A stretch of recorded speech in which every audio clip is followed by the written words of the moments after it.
वाटतोय त्याच्या अगोदरच थोडीफार सुरुवात भारतामध्ये पावसाची होऊ शकते आणि महाराष्ट्रामध्ये देखील मार्चच्या शेवटच्या आठवड्यात पावसाळीचे प्रमाण वाढण्याची शक्यता आहे आणि हवामानात मोठा बदल आपल्याला अपेक्षित आहे. आपण बघतो की एप्रिलच्या पहिल्या आठवड्यामध्ये मात्र विदर्भासहित महाराष्ट्राच्या बऱ्याच भागात गारपीट होण्याची शक्यता आहे.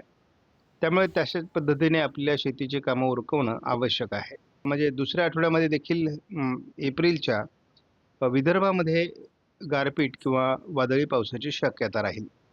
आपण सातत्याने एप्रिल महिन्यावर लक्ष केंद्रित करतोय आणि याचं मुख्य कारण भारताच्या बऱ्याच भागात एप्रिलमध्ये अवकाळी वादळी गारपिटीची शक्यता आहे.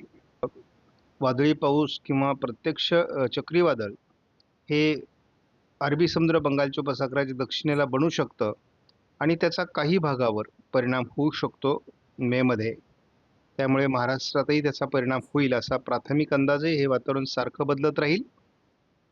SIPHच्या अंदाजावर आपण मेसाठी अवलंबून आहोत आणि यामध्ये दक्षिण कोकण, पश्चिम महाराष्ट्रामध्ये अगदी मध्य महाराष्ट्रापर्यंत अवकाळी पावसाची शक्यता आहे. कारण दरम्यानच्या काळात अरबी समुद्रात एक वादळी सिस्टम विकसित होईल किंवा कमी दाब विकसित होईल. कालपर्यंत आपल्याला मॉडेलने हवामानात विशेष बदल दाखवलेला नव्हता.